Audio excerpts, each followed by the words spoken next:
Bienvenue dans cette salle de classe virtuelle. Aujourd'hui nous allons parler des accords France-Afrique. Emmanuel Macron veut redéfinir les fondamentaux de la relation entre l'Afrique et la France. Dixit, RFI, Radio France Internationale, le 22/3/2021.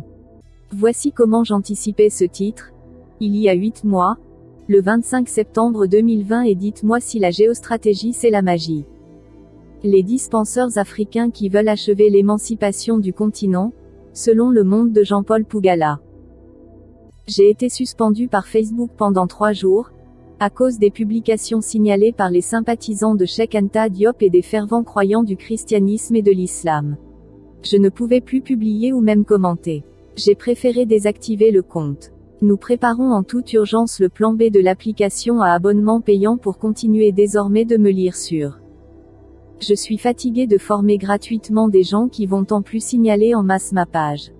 La prochaine fois, ils devront payer avant de signaler. Jean-Paul Pougala du 25/9/2020. Le salaire est déterminé par la lutte entre capitalistes et ouvriers. La victoire appartient nécessairement aux capitalistes. Karl Marx dans Le Capital.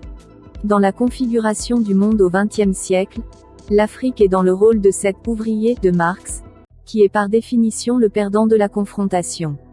L'élaboration de toute pensée aujourd'hui en Afrique, doit nécessairement mettre en priorité la lutte pour sortir du camp des perdants désignés, le camp des ouvriers de Marx, des prolétaires modernes. Les intellectuels africains qui m'ont précédé, étaient presque tous, des opérateurs économiques qui avaient fait le choix d'être dans le camp des perdants désignés, dans celui des ouvriers, des salariés. Il ne faut donc pas être surpris que leurs idées, leurs pensées n'aient en rien aidé l'Afrique à sortir de la soumission, puisqu'ils étaient eux-mêmes des soumis et ont véhiculé en les magnifiant, le système de servitude volontaire érigé en standard par les capitalistes, les gagnants. Et les intellectuels actuels, ont-ils tiré les leçons de l'échec ou de l'inutilité des penseurs africains du passé face aux problèmes qui accablaient le continent? Je ne crois pas. En mathématiques, une variable est un symbole représentant un objet indéterminé. Si dans une équation, vous changez l'objet déterminé, les chiffres et laissez intacts les objets indéterminés, les lettres X, Y, vous ne changerez pas grand-chose dans la solution. Ce n'est pas pour rien que ces lettres s'appellent aussi variables, c'est parce que c'est en les changeant qu'on varie le résultat de l'équation. Si nos prédécesseurs ont échoué parce qu'ils étaient dans le camp des perdants tel qu'indiqué par Karl Marx, comment les suivants peuvent-ils changer la donne en épousant le même profil que les anciens? Comment en restant des ouvriers, ils peuvent penser faire plier les capitalistes? Comment peuvent-ils croire un seul instant que les capitalistes les financent pour enseigner même dans des prestigieuses universités occidentales? Une pensée qui pourrait mettre en difficulté le système qui tient en laisse l'Afrique. Dans son édition du 28 octobre 2016, le quotidien français Le Monde publie un article de sa journaliste, Séverine Kodjo-Granvaux intitulé « Les 10 penseurs africains qui veulent achever l'émancipation du continent ». Et sous-titre « Portrait des intellectuels les plus féconds dans le renouveau d'une pensée africaine décolonisée ». Il s'agissait des premières journées de rencontres à Dakar et à Saint-Louis, au Sénégal le vendredi 28 et samedi le 29 octobre 2016, de la première édition des ateliers de la pensée africaine. Sans surprise, j'y ai retrouvé les points communs qu'ils partagent avec leurs prédécesseurs qui sont à l'origine de notre inertie et surtout de notre hors-sujet généralisé devant tous les sujets et problèmes du continent africain. Financement. Les anglo-saxons ont une phrase qui résume et identifie le vrai patron en toute initiative importante. Who pays the bill? Qui paye la note? Qui paye la facture? C'est cette personne qui est le vrai patron. Et tout ce qu'on va faire ne sera directement ou indirectement que pour répondre à une exigence publique ou cachée du vrai donneur d'ordre, c'est-à-dire, de celui qui a payé la note. À travers cet article, le quotidien français Le Monde a identifié 10 penseurs africains qui devraient créer la révolution dans la pensée africaine des prochaines années. Et la question la plus élémentaire est celle de savoir pour leur première rencontre les 28 et 29 octobre 2016 à Dakar et Saint-Louis au Sénégal, qui a payé leur billet d'avion pour y être présent? Qui a payé leurs frais d'hôtel à Dakar et à Saint-Louis? Et qui a payé leurs frais séjour pour qu'ils se réunissent pour mettre les bases de ce que sera l'Afrique de demain? La réponse est la même que pour leurs prédécesseurs, les Européens, les Blancs.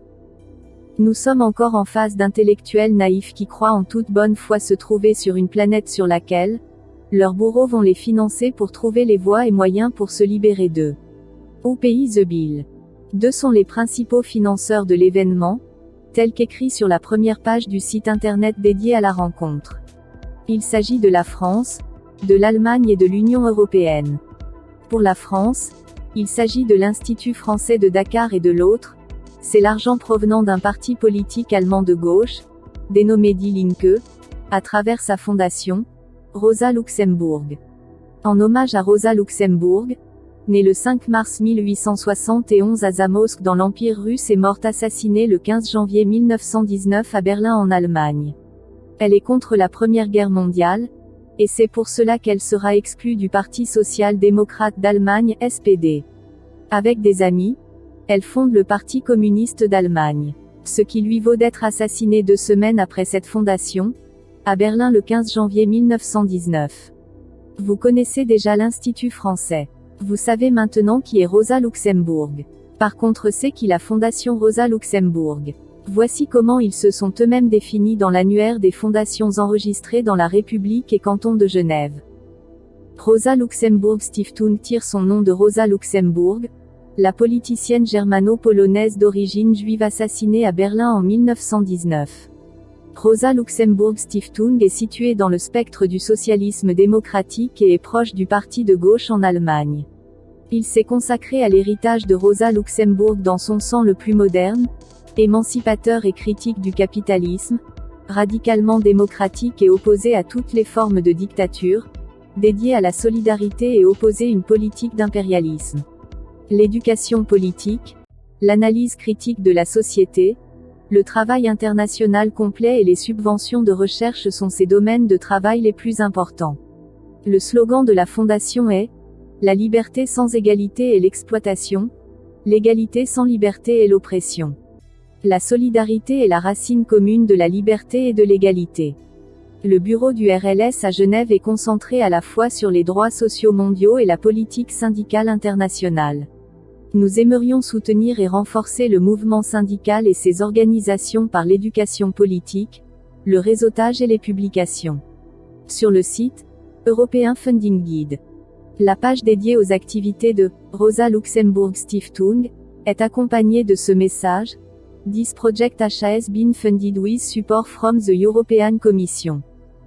En d'autres termes, Rosa Luxemburg Stiftung est une organisation politique qui est financée par l'État allemand et par la Commission européenne. Et par conséquent, la Commission européenne à travers la fondation allemande, Rosa Luxemburg Stiftung, finance la tenue d'une rencontre des penseurs africains où ils doivent décider de l'avenir du continent africain. Si cela ne vous gêne pas, moi ça me choque profondément. De la même manière que je suis choqué que ce soit l'Union européenne à payer chaque année la cotisation de nombreux pays africains surtout francophones à l'Union africaine. Revenons aux dispenseurs africains qui veulent achever l'émancipation du continent. Le casting des participants fait rêver. Le quotidien français Le Monde nous présente des personnalités presque toutes agrégées et enseignant dans les plus prestigieuses universités surtout aux États-Unis et en Europe. On se serait naturellement attendu que des gens qui gagnent bien leur vie, soient pour le moins désireux de sauver la face en finançant eux-mêmes leur rencontre à travers laquelle ils prétendent sauver le continent africain. Mais ils ne sont pas gênés que leur rencontre soit financée par les Européens de qui ils sont supposés couper les chaînes invisibles de l'esclavage qui dure depuis 4 siècles. Ça c'était pour la forme. Maintenant regardons un peu le fond en allant à la découverte de la fameuse liste de Le Monde. Le premier de la liste de Le Monde est le Britannique d'origine ghanéenne qui s'appelle Kwame Anthony Appiah. Et le quotidien nous dit qu'il est d'un père ghanéen et d'une mère britannique. Pour sauver l'Afrique, il cultive le cosmopolitanisme, nous dit Le Monde. Et qu'est-ce que c'est? Comme il est issu de 2 parents, un Africain et une Européenne, il est pour un nouveau cosmopolitisme qui est même le titre de son livre publié chez Odile Jacob en 2008, dans lequel il cite une phrase de son père qui lui répétait sans cesse « Souviens-toi que tu es un citoyen du monde ». Dans Color Conscious publié en 1996 au Princeton University Press, il écrit « Être citoyen du monde, c'est s'autoriser à être d'ici et d'ailleurs pleinement, a hérité de l'humanité entière et contribué à l'enrichir de là où nous sommes. C'est concilier le singulier et l'universel, le différent et l'en commun, c'est refuser les assignations identitaires. Les identités ethno-raciales risquent fort de devenir obsessionnelles, un tout est la fin de tout, dans les vies de ceux qui s'identifient à elles. Et en oblitérant les identités qu'ils partagent avec les gens en dehors de leur race ou de leur ethnicité, elles les détournent de la possibilité de s'identifier aux autres. Il ne faut pas laisser nos identités raciales nous soumettre à de nouvelles tyrannies. Le deuxième sur la liste est le Français d'origine marocaine, Ali Ben Marlouf, celui qui se dit 100% africain et 100% européen. Il enseigne à l'université de Paris-Est-Créteil. Ali Ben Marlouf est l'auteur de Pourquoi lire les philosophes arabes publié en 2015 chez Albin Michel, dans lequel il nous explique combien l'islam a façonné le paysage intellectuel européen. Le troisième sur la liste est le Camerounais Jean Godefroy Bidima. Le Monde nous précise qu'il est professeur titulaire de l'université Tulane, à la Nouvelle-Orléans, aux États-Unis. Et qu'il est auteur de La philosophie négro-africaine, édition PUF, que sais-je, 1995, L'art négro-africain, édition PUF, que sais-je, 1997, il est contre l'entrepreneuriat. Il écrit dans le livre collectif Réalité et représentation de la violence en post-colonie, publié en 2015 aux presses universitaires de Perpignan, en France, l'idée même d'entreprendre et le fait d'être son propre patron, comme une violence en soi. Selon lui, la violence de l'esprit managérial est caractéristique de la raison instrumentale, qui sacrifie souvent le règne des fins au profit du fétichisme des moyens. Et comme conséquence prévisible, l'Afrique ne peut plus se développer car, dit-il, la fameuse notion de développement avait comme mission de faire la guerre à ce qui ne sert pas, au profit d'une rationalité qui ne fait que calculer. Pour lui, le problème de l'Afrique n'est pas la colonisation, mais ce qui a suivi la colonisation. D'où le titre de l'ouvrage, Violence en post-colonie. Le quatrième de la liste de Le Monde est le Sénégalais, Souleymane Bachir Diagne. Son livre le plus important a été publié en 2014 aux éditions Jim Sahan et s'intitule « Comment philosopher en islam ». Dans ce livre, pour sauver l'Afrique, Souleymane Bachir Diagne nous explique comment l'islam a produit une tradition de libre pensée. Selon lui, il est vital d'utiliser la pensée en islam pour mettre en avant l'esprit critique et le pluralisme des Africains. En 2016, Souleymane Bachir Diagne publie une nouvelle version de ce livre, chez Le Cerf, avec le titre cette fois-ci de Philosopher en islam et en christianisme. La première femme de la liste arrive en 5e position et c'est la Française d'origine congolaise et italienne Nadia Yala Kisukidi. Voici en intégralité ce qu'écrit d'elle Le Monde. La Française Nadia Yala Kisukidi, née d'un père congolais et d'une mère franco-italienne, entend donc décoloniser la philosophie africaine, et mettre à jour une raison subjuguée par sa propre nuit, construisant ligne de partage et exclusion sommaire. Tout comme elle entend démontrer que des philosophes africains comme Fabien Ebousi-Boualaga, Engelbert Mveng, Jean-Marc Ella ont permis de renouveler la pensée du religieux en faisant un lieu d'émancipation. En d'autres mots, la Française Nadia Yala Kisukidi veut sauver l'Afrique en continuant sur la lignée des prêtres catholiques et religieux africains que le système a érigés au rang de philosophes africains, de mettre le christianisme au cœur de toute pensée en Afrique. Le 6e de la liste est le co-organisateur de la rencontre, le Camerounais Achille Mbembe. Achille Mbembe qui a œuvré pour soutenir l'Europe qui combattait ce qu'il appelle les dictateurs africains, notamment en Côte d'Ivoire en 2010 et en Libye en 2011, affirme en 2016, dans le livre Politique de l'inimité publié aux éditions La Découverte que il est urgent de construire une Afrique tolérante, ouverte, créole. Une Afrique-monde où chacun, quelle que soit sa religion, sa carnation, son genre ou son orientation sexuelle, puisse s'y épanouir pleinement. On a envie de dire amen en lisant ces incantations. En tout cas, il exprime là ses solutions pour sauver l'Afrique. Et s'est convaincu que c'est le bon chemin qu'il a convié d'autres 9 génies africains comme lui à penser ce que deviendra l'Afrique de demain. La deuxième femme de la liste est à la 7e place. Il s'agit de la Française d'origine camerounaise, Léonora Miano.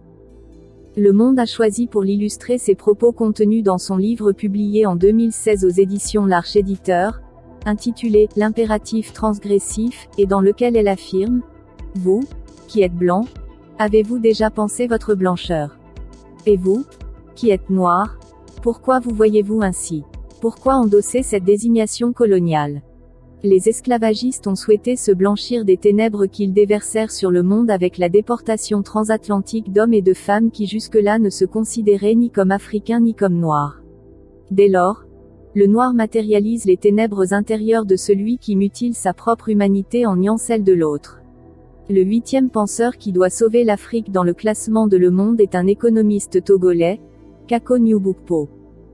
Ancien ministre togolais de la prospective et de l'évaluation des politiques publiques, le quotidien français nous dit que Kako Nyubukpo a travaillé pour de nombreuses institutions internationales, toutes financées par la France, BCEAO, CIRAD, UMOA, OIF.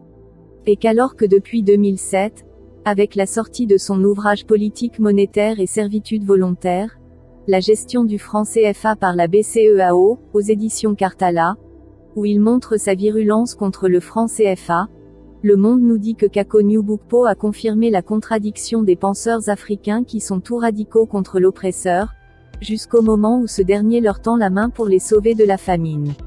Et conclut en disant ceci, à 48 ans, Kako Nyubukpo est devenu directeur de la francophonie économique et numérique au sein de l'Organisation internationale de la francophonie. La messe est dite, la diversion peut continuer. Quelle leçon pour l'Afrique?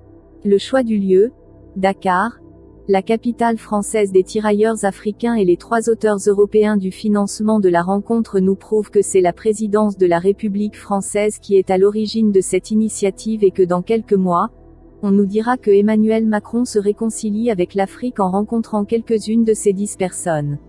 Et pourquoi pas les 2 personnes qu'on prétend avoir organisé cette rencontre? Ce ne sera que ce que nous avons déjà vu durant la colonisation lorsque le colon choisit ses évolués, civilisés pour trouver comment mater et tenir dans le silence les damnés du continent africain qu'ils réduisent jour après jour à la misère. Nos penseurs prédécesseurs étaient d'une naïveté déconcertante lorsqu'ils acceptaient de se faire manipuler par l'oppresseur et en sont devenus même le bras exécutif sur le continent africain. Aujourd'hui, les nouveaux intellectuels semblent n'avoir rien retenu des leçons de la défaite de nos prédécesseurs. Et continuent comme si l'antilope et le lion pouvaient tout gentiment manger dans le même plat et qu'il n'y a rien contre lequel se plaindre, il faut circuler. On connaît le mode opératoire du Rassemblement démocratique africain, RDA, dans le passé. D'abord la rencontre de Bamako et puis Paris qui veut dialoguer avec ceux qui se sont rencontrés à Bamako. Mais c'est chacun de nous qui est expert de sa souffrance infligée par la France et le Royaume-Uni. Et je ne crois pas qu'on a besoin que 10 naïfs intellectuels africains qui sont retrouvés hier à Dakar et demain à Paris pour expliquer quoi que ce soit à qui que ce soit sur comment améliorer nos relations avec Paris. Les intellectuels asiatiques ne se rencontrent pas pour savoir comment dialoguer avec la France ou le Royaume-Uni, car ce n'est le dialogue qu'il faut lorsqu'on est privé de liberté depuis 5 siècles. Et ce ne sera certainement pas un Emmanuel Macron qui n'a rien concédé à ces gilets jaunes qui offrira à la jeunesse africaine quoi que ce soit, pour renoncer à la rente française sur une partie de l'Afrique, devenue à cause de cette rente, l'ensemble des 9 pays sur 10 les plus pauvres du continent africain. Je ne crois pas à l'apport de la diaspora pour la construction d'un nouvel ordre africain. Car il est impossible d'attendre des miracles comme pensée propulsive de libération venant de la part de quelqu'un qui a fait le choix de vivre comme minorité dans une société qui l'opprime, l'écrase, l'humilie. S'il a accepté cela, une fois rentré en Afrique, il ne pourra reproposer que la face présentable de l'oppression. Karl Marx dit que lorsqu'on est esclave, lorsqu'on est soumis, ce n'est pas la pensée qui doit guider l'action, car c'est une pensée forcément polluée par le prédateur, mais c'est l'action, c'est le mouvement qui doit guider la pensée, parce qu'il partira des choses concrètes mettant en évidence les forces et les faiblesses du soumis. On peut lire des vocabulaires de ces 10 génies ou supposés tels pour comprendre comment la pensée polluée de ces intellectuels conduit déjà à leur inaction, parce qu'il s'agit d'une pensée crédule qui dépasserait même les enfants de la maternelle, comme 100% africain et 100% européen, avoir une mentalité Afrique-monde, etc. L'intellectuel africain n'a toujours pas compris qu'avant d'aller vers le prédateur et les autres, il faut au préalable élever notre propre niveau de défense et surtout, de combat. Il faut peaufiner notre capacité au refus de la soumission, que nous porterons en dot à l'humanité en échange de ce que l'humanité nous offre en termes d'évolution et de progrès. Si vous laissez votre maison salie par un voisin d'aller vers les autres, ils ne pourront s'empêcher de vous juger par la saleté qu'il y a dans votre maison. L'urgence n'est pas de courir prétendre le respect des autres, ou de croire qu'un prédateur, qu'il soit à Paris ou à Londres, va nous concéder quoi que ce soit qui mettrait en difficulté ses propres intérêts en Afrique, mais de travailler dur pour nous hisser au niveau acceptable pour rivaliser avec les autres. Nous vivons depuis le premier spermatozoïde, dans un monde de compétition sans merci où les plus faibles sont appelés à disparaître et tout le monde le sait et les plus forts, essaient tout simplement d'accélérer le processus pour pousser les plus faibles dans la tombe. Pour échapper à cette mort prévue pour nous, nous devons quitter le camp des faibles, le camp des perdants pour devenir nous aussi des prédateurs, des gagnants dont parlait Karl Marx en affirmant « Le salaire est déterminé par la lutte entre capitalistes et ouvriers. La victoire appartient nécessairement aux capitalistes. » Avant d'ajouter « L'impératif catégorique est de renverser tous les rapports sociaux qui font de l'homme un être humilié, asservi, abandonné, méprisable. » Les nouveaux penseurs africains devront être capables de comprendre que notre impératif catégorique est celui de créer suffisamment de richesses devant nous permettre de financer de façon autonome la lutte pour renverser tous les rapports sociaux qui font de l'Africain un être humilié, asservi, abandonné et méprisable à volonté. Et puisque le capitaliste gagne toujours, il ne s'agit plus d'insulter le capitalisme, mais de le maîtriser au maximum, le domestiquer, nous l'approprier pour le mettre au service de notre lutte de libération.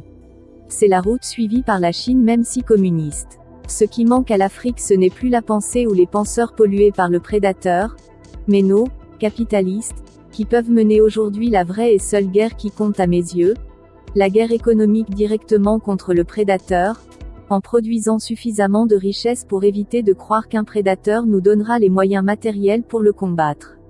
La vraie question reste donc, comment mener une économie de combat gagnante, sans capital dans un système capitaliste avec un prédateur qui nous tient depuis 5 siècles?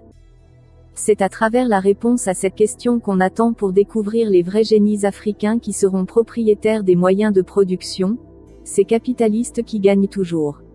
Et là on aurait respecté Sun Tzu qui dit de ne commencer que les guerres qu'on est certain de gagner, parce que devenu capitaliste avec le capital et la possession des moyens de production, on ne pourra que gagner nous aussi.